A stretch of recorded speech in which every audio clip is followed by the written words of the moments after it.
Good morning, students. Chapter 2 is Nutrition in Animals. As we have read in Chapter 1 that plants make their own food, but animals don't. So, animals get food from plants either or by eating plants or by eating animals. So, types of animals. There are 3 types of animals: herbivorous, carnivorous and omnivorous. Herbivorous animals वो animals होते हैं जो plants को खाते हैं, जैसे for example elephant, goat, cow, deer etcetera.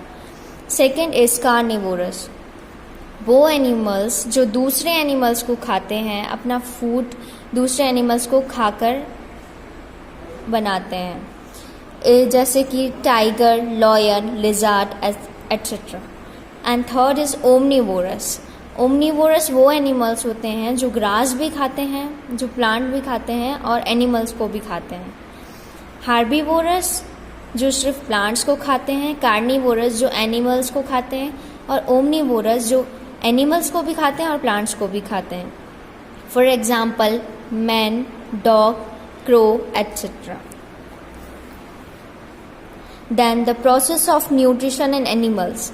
Animals में food अंदर जाने की प्रोसेस क्या होती है? So first is ingestion. Ingestion means जब अपन फूड को eating of food by the animals is called ingestion. जब फूड माउथ में पुट करते हैं हाथों के थ्रू, उसको कहते हैं ingesting. Second is digestion. Digestion मतलब कि जब फूड माउथ में डालते हैं वो इंजेशन होता है, उसके बाद फूड ब्रेक डाउन होता है, उस प्रोसेस को कहते हैं डाइजेशन. जब फूड ब्रेक डाउन होता है स्मॉल टुकड़ों में, छोटे छोटे टुकड़ों में, जब फूड ब्रेक डाउन होता है उसको कहते हैं digestion. And third is absorption. Absorption वो प्रोसेस होती है जब फूड पास होता है इंटेस्टिनल वॉल के थ्रू, ब्लड स्ट्रीम में पास होता है. ये डाइजेशन के बाद की प्रोसेस है. जब मुंह में फूड ब्रेक डाउन हो जाता है, स्मॉल मॉलिक्यूल्स में कन्वर्ट हो जाता है, तो वो जब वो ब्रेक डाउन हो जाता है तो वो छोटे टुकड़ों में हो जाता है और सॉल्यूबल रहता है, वो अच्छे से डाइजेस्ट हो पाता है. जब फूड पास होता है वॉल्स के थ्रू इंटेस्टाइन में, तो वो फिर ब्लड में चला जाता है. And fourth is assimilation. Assimilation वो प्रोसेस होती है जो फूड को ऑब्जर्व करती है बॉडी सेल्स के थ्रू और फिर ये एनर्जी में कन्वर्ट हो जाता है. वो फूड जो माउथ में डाला था पहले, वो एसिमिलेशन के टाइम पे एनर्जी में कन्वर्ट होता है और बॉडी ग्रो होने लगती है और रिपेयर होने लगती है. जो ब्लड रहता है वो ऑब्जर्व फूड को लेता है और पूरी बॉडी पार्ट्स में कैरी करता है. And next is egestion. Egestion वो प्रोसेस होती है जो अनडाइजेस्टेड फूड होता है, जो अपन ने फूड खाया और कुछ ऐसे टुकड़े होते हैं फूड के जो मतलब कि अनडाइजेस्टेड होते हैं, वो डाइजेस्ट नहीं हो पाते हैं ढंग से, तो बॉडी से वो रिमूव हो जाता है फूड, अनडाइजेस्टेड फूड, उसको कहते हैं एजेशन. Now methods to get food at different organisms. It means कि यहाँ पे मेथड दी हैं कि कैसे दूसरे ऑर्गेनिजम्स अपना खाना खाते हैं. इन अमीबा का दिया है कि वो सूडोफोबिया से फूड पार्टिकल्स को लेता है अपने अंदर, तो उसका वे क्या है? सूडोफोबिया, जहाँ से उसका फूड जाता है अंदर. And next is mosquito. Mosquito क्या करते हैं? ब्लड लेते हैं, तो वो फीडिंग के थ्रू लेते हैं, फीडिंग ट्यूब के through, by sucking. Next is frog. Frog कैसे लेता है अपना खाना? Through tongue. वो टंग से अपने फूड को कैच करता है. ये पिक्चर में भी दिया है कि वो कैच कर रहा है. Next is butterfly. बटरफ्लाई अपना खाना फीडिंग ट्यूब से सक करती है फ्लावर्स में से. और नेक्स्ट इज स्नेक. स्नेक्स अपना खाना कैसे खाते हैं? वो जैसे कि स्नेक लाइक पाइथन, वो उगल लेते हैं. Swallow means उगलना. वो एनिमल्स को अपने अंदर उगल लेते हैं. Next is nutrition in unicellular animals. Unicellular animals means amoeba and paramecium. They are made of a single cell and so known as unicellular animals. It means कि जिनको सिंगल सेल रहता है. तो न्यूट्रिशन की 5 प्रोसेस परफॉर्म्ड होती है single cell के through ही. ये टिनी माइक्रोस्कोपिक प्लांट्स और एनिमल्स को खाते हैं अपना फूड. छोटे छोटे प्लांट्स जो माइक्रोस्कोप से अपन देख सकते हैं वो इतने छोटे होते हैं. माइक्रोस्कोपिक प्लांट्स और एनिमल्स को खाते हैं जो कि पानी में तैर रहे होते हैं. तो वो process, the process of obtaining food by amoeba is called phagocytosis, means cell feeding. Pseudopodia from any part of its body. Amoeba जो रहता है वो टिनी प्लांट्स और एनिमल्स को खाता है जो कि पॉन्ड वाटर में प्रेजेंट होते हैं, जो वहाँ पे जी रहे होते हैं पॉन्ड वाटर में. वहाँ से ही अमीबा अपना खाना खाता है. तो वो फूड खाता है थ्रू सूडोफोबिया से. कहीं भी फूड हो वो कहीं से भी सूडोफोबिया, मतलब कि 2 ऐसे स्ट्रक्चर होते हैं जैसे कि यहाँ पे दिया भी गया है. यहाँ पे अमीबा के डिफरेंट पूरी प्रोसेस दी है कि वो फूड कैसे उसका डाइजेस्ट होता है और वो कहीं से भी फूड को अपने अंदर ले लेता है थ्रू सूडोफोबिया. यहाँ अमीबा की पूरी प्रोसेस दी है कि वो फूड कैसे डाइजेस्ट करता है. तो फर्स्ट में क्या दिया है, न्यूक्लियस. ये जो अमीबा के बीच में दिख रहा है इसको न्यूक्लियस कहते हैं. इधर पे पूरी प्रोसेस दी है कि अमीबा कैसे डाइजेस्ट करता है. So here is the points. First is ingestion, जैसे कि हमने वहाँ फर्स्ट पेज पे पढ़ा. Ingestion, digestion, absorption, assimilation and egestion. ये पूरा इस डायग्राम के थ्रू एक्सप्लेन किया गया है. तो यूनिसेलुलर एनिमल्स कौन कौन से होते हैं, amoeba and paramecium. Now human nutrition. Human nutrition वो प्रोसेस होती है जिसके जो अपन फूड खाते हैं उसके जो सब्सटेंस होते हैं वो बॉडी टिश्यूज़ में ट्रांसफ़र होते हैं और हमारी बॉडी को एनर्जी प्रोवाइड करते हैं फिज़िकली या मेंटली. फिज़िकल और मेंटल एक्टिविटीज़ के लिए एनर्जी प्रोवाइड करते हैं ह्यूमन लाइफ को, उसको कहते हैं human nutrition. Here is the diagram of digestive system कि फूड अपन माउथ से लेते हैं और पूरी प्रोसेस दी है. ये ऑसोफेगस मीन्स फूड पाइप होता है. So now first is mouth. So mouth is the first portion of the alimentary canal that receives food and produces saliva. ये एक फर्स्ट पोर्शन है एलिमेंट्री कैनल का. एलिमेंट्री कैनल मीन्स माउथ से लेकर anus तक ये पूरा एलिमेंट्री कैनल है. तो ये फर्स्ट पोर्शन रहता है माउथ, जहाँ से फूड रिसीव होता है और सलाइवा प्रोड्यूस होती है. माउथ में टंग होती है, teeth and salivary glands. Teeth help in breaking bigger food particles into small pieces by the process of chewing or mastication. Mouth, tongue, teeth और salivary glands contain करता है और teeth जो रहते हैं वो help करते हैं. जो food रहता है, food के जो particles बड़े रहते हैं तो उसको smaller pieces में break कर देते हैं teeth by the process of chewing. चबाने की प्रोसेस से. च्यूइंग मीन्स चबाना. तो सलाइवरी होती क्या है, अपन के माउथ में सलाइवा प्रेजेंट होती है. तो सलाइवा की डेफिनेशन दी गई है. Saliva is the watery substance that is present in the mouth. Saliva watery substance होता है जो हमारे माउथ में प्रेजेंट रहता है. Now topic is teeth. एक नॉर्मल एडल्ट माउथ में 32 टीथ होते हैं जो कि 13 की एज में आ जाते हैं based on the structure and functions. Teeth are of 4 types. 4 types के टीथ होते हैं. Incisors, canines, premolars and molars and wisdom teeth.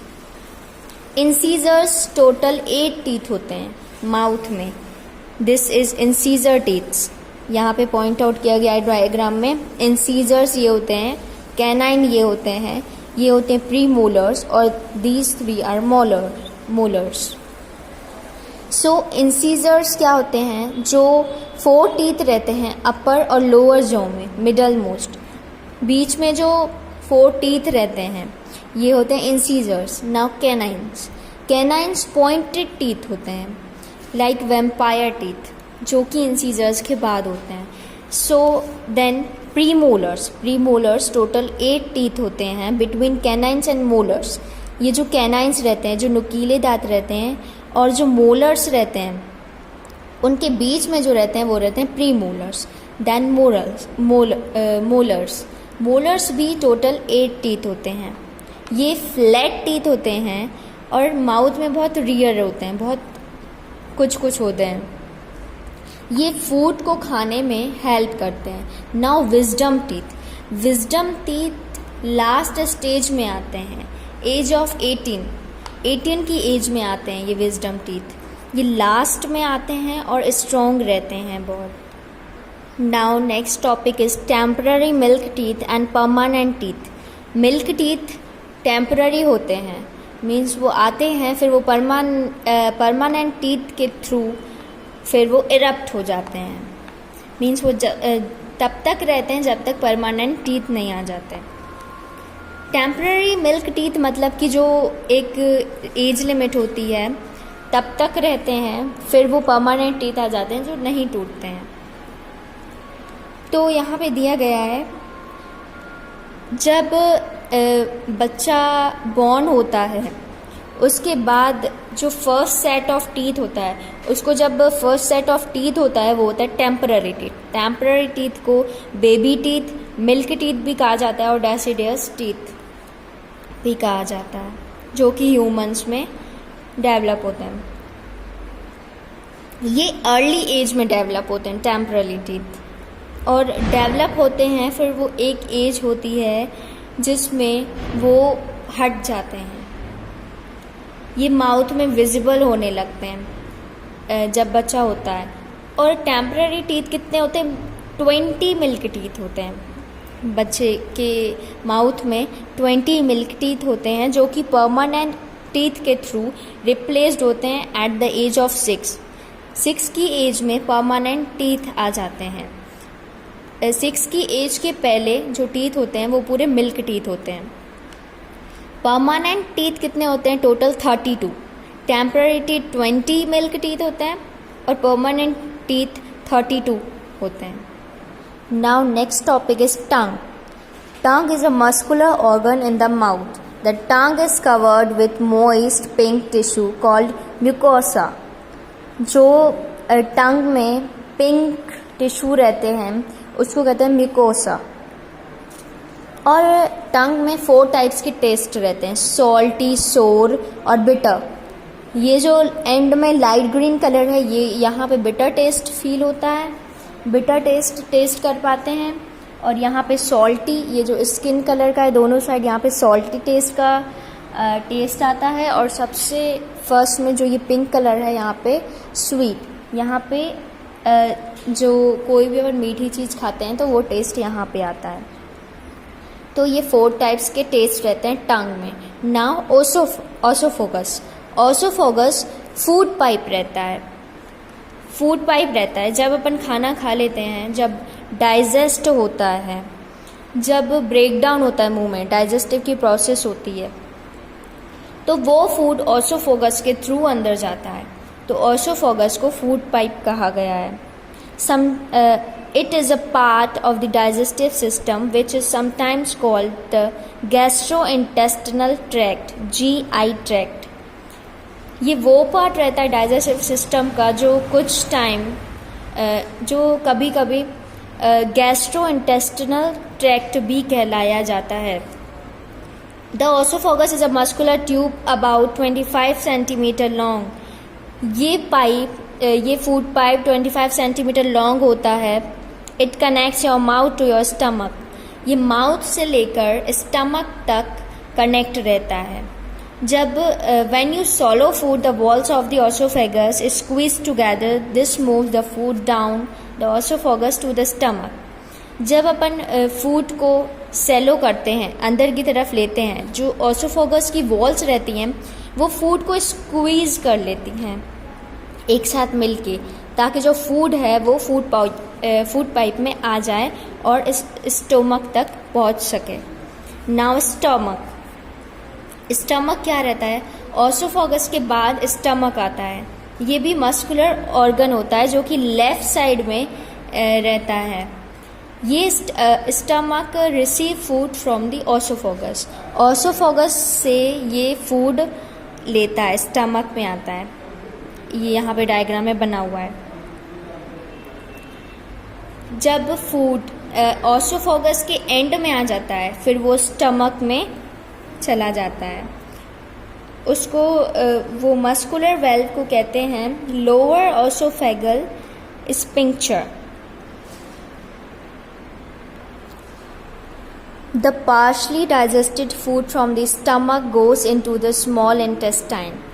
जो फूड डाइजेस्ट हो जाता है, आधा फूड डाइजेस्ट हो जाता है स्टमक में, वो फिर जाता है स्मॉल इंटेस्टाइन में. एसोफेगस के बाद स्टमक के बाद स्मॉल इंटेस्टाइन. स्मॉल इंटेस्टाइन वो रीजन है जहाँ पे डाइजेशन और ऑब्जर्प्शन होता है फूड का. Now, absorption of digested food takes place in the small intestine. कि ऑब्जर्प्शन जो डाइजेस्टेड फूड का ऑब्जर्प्शन स्मॉल इंटेस्टाइन में होता है. The observed food is passed into the blood system. जो ऑब्जर्व्ड फूड होता है वो ब्लड सिस्टम में पास होता है, जिसके थ्रू जो न्यूट्रिएंट्स होते हैं, जो फूड रहता है, न्यूट्रिएंट्स मीन्स फूड, तो वो बॉडी के पूरे पार्ट में जाके रिएक्ट हो जाता है. यहाँ पे डायग्राम दिया है स्मॉल इंटेस्टाइन का. स्मॉल इंटेस्टाइन में डाइजेशन कैसे होता है? ये लीवर और पेनक्रियास जो कि सिक्रेशन होती हैं, ये इन सिक्रेशंस के थ्रू स्मॉल इंटेस्टाइन में डाइजेशन हो पाता है. Next is liver. लीवर एक बहुत ही लार्ज रहता है, मीटी ऑर्गन रहता है, जो कि राइट साइड रहता है बेली के. ये सबसे लार्जेस्ट ग्लैंड है अपन की बॉडी की. It secret bile juice which help in the digestion of fat. ये बाइल जूस सीक्रेट करता है जिसके थ्रू फैट्स डाइजेस्ट हो पाते हैं. बाइल जूस कहाँ पे? Bile juice is stored in a sac. एक सैक टाइप का रहता है, उसमें बाइल जूस सीक्रेट रहता है. उसको कहते हैं गॉल ब्लैडर, जैसे कि इस पिक्चर में दिया है गॉल ब्लैडर. नाउ पेनक्रियास क्या एक्ट करता है? पेनक्रियास एक ग्लैंड है जो कि स्टमक के नीचे रहती है. यहाँ पे डायग्राम में दिया गया है स्टमक है, स्टमक के नीचे पेनक्रियास हैं. ये ग्लैंड है. ये pancreatic juice act on proteins, starch and fats and changes them into simpler form. जो भी प्रोटीन्स रहते हैं, स्टार्च रहते हैं और फैट रहते हैं, उनको सिंपलर फॉर्म में ये चेंज कर देता है. As a result of digestion in the small intestine, all components of food are broken down into simpler form. तो स्मॉल इंटेस्टाइन में डाइजेशन के टाइम क्या रिजल्ट मिला कि जो सारे कंपोनेंट्स रहते हैं फूड के वो ब्रेक डाउन होते हैं और सिंपलर फॉर्म में कन्वर्ट हो जाते हैं. Now absorption in small intestine. Small intestine में ऑब्जॉर्प्शन होता है, उसकी प्रोसेस बताई गई है. जो विली रहती है, the inner wall of the small intestine has a number of finger like outgrowths called villi. Villi क्या होती है? स्मॉल इंटेस्टाइन के अंदर जो फिंगर लाइक स्ट्रक्चर रहता है, जो फिंगर लाइक आउटग्रोथ रहती है, उसको विली कहते हैं. विली सरफेस बड़ा करती है, एरिया बड़ा करती है ताकि फूड ऑब्जर्व हो सके. विली को नेटवर्क होता है ब्लड वेसल्स का. Food substances are observe by the villi. Food substance villi के द्वारा ऑब्जर्व होते हैं. और जो अनडाइजेस्टेड फूड रह जाता है, जो अनऑब्जर्व्ड फूड रहता है, वो लार्ज इंटेस्टाइन में चला जाता है. Now, large intestine. The large intestine, also known as the large bowel, is the last part of the gastrointestinal tract and of the digestive system in vertebrates. Water is absorbed here and the remaining waste material is stored as feces before being removed by defecation. Water large intestine में observe होता है और जो बाकी waste material होता है वो faeces के फॉर्म में स्टोर हो जाता है और फिर रिमूव हो जाता है डेफिकेशन के टाइम. जहाँ पे लार्ज इंटेस्टाइन ख़त्म होता है वहाँ से क्या स्टार्ट होता है, rectum. Rectum is a chamber that begins at the end of the large intestine, immediately following the sigmoid colon and ends at the anus. Undigested waste stored as semi-solid feces. Rectum वो होता है जो undigested food रहता है वो semi solid faeces में convert हो जाता है. ये जो रेक्टम होता है, जैसे ही रेक्टम एंड होता है एनस पे एंड होता है रेक्टम. जो भी अनडाइजेस्टेड फूड होता है वो स्टोर हो जाता है फीसेस के form. Nutrition in grass eating animals. जो ग्रास खाते हैं उन एनिमल्स में न्यूट्रिशन कैसे होता है, तो human and many other animals can not digest cellulose.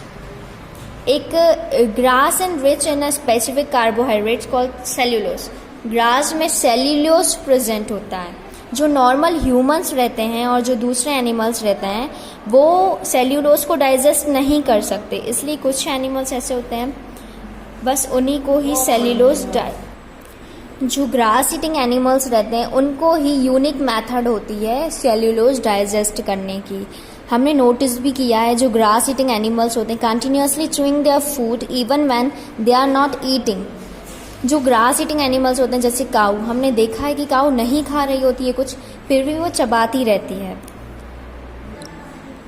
इनके स्टमक में एक स्पेशल पार्ट रहता है जिसको कहते हैं र्यूमिन. Here they store the food that they eat, where digestion takes place to form curd.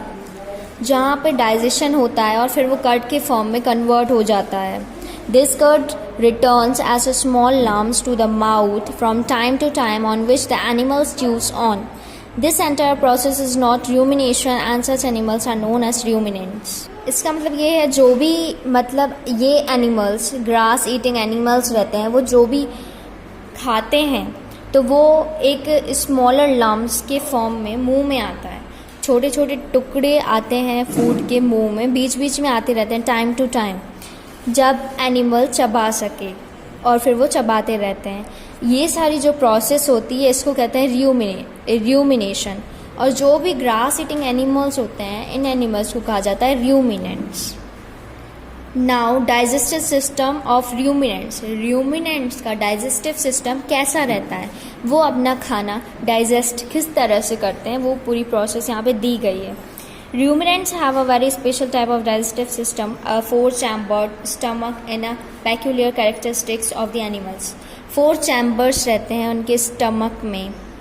जो मेन कंपोनेंट्स है डाइजेस्टिव सिस्टम के उसमें क्या क्या आता है, जो मेन कंपोनेंट्स हैं डाइजेस्टिव सिस्टम के रूमिनेंट्स में वो रहता है mouth, then oesophagus, then rumen, then reticulum, then omasum, then abomasum. तो माउथ वो रहता है जहाँ से वो च्यू करते हैं और जो उनका फूड रहता है उसको सॉफ्ट कर देते. ओसोफोगस वो होता है directs the movement from mouth to the rumen. जो माउथ में अपन डालते हैं वो ओसोफोगस के थ्रू रूमिन तक पहुंचता है. एक यही बात है र्यूमिन जो दूसरों से र्यूमिनेंट्स को अलग साबित करता है, क्योंकि जो सेल्यूलोस होता है वो र्यूमिन के कारण ही उनके अंदर जा पाता है. ये एक बड़ी सी सेक लाइक स्ट्रक्चर होता है जो कि ओसोफेगस और स्मॉल इंटेस्टाइन के बीच में प्रेजेंट होता है. Diagram is mentioned below. You can see the ruminant lying down quietly and chewing on the cut. ये हम लोग ने देखा भी है कि रूमिनेंट्स बैठ के बीच बीच में चबाते रहते हैं कर्ड को। कर्ड वो रहता है, एक फूड का पोर्शन रहता है जो उनके माउथ में टाइम टू टाइम आता रहता है। नाउ रेटिक्यूलम, रेटिक्यूलम क्या होता है? रेटिक्यूलम सेकेंड स्टमक रहता है। एक तो रहता है एक रहता है ल्यूमेन और दूसरा सेकेंड स्टमक रहता है उनका रेटिक्यूलम। नाउ ओमेसम, ओमेसम क्या होता है? लीफ लाइक कंपोनेंट्स रहते हैं पैरेलल, डायग्राम में भी दिया गया है यहाँ पे।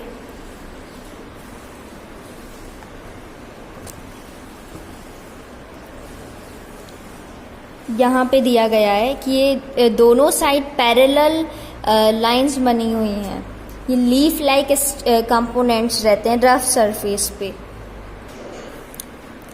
एबोमोसम वो होता है जहाँ पे it passes on the small intestine where rest of the digestion take place just like humans. जो एंजाइम्स होते हैं, breakdown of proteins take place here with the help of enzymes. Enzymes के थ्रू जो प्रोटीन्स होते हैं वो टुकड़ों में बंटते हैं। तो ह्यूमंस की तरह ही स्मॉल इंटेस्टाइन में ये पास होता है और बाकी का डाइजेशन इनके ट्रू स्टमक में ही होता है। This is the last topic.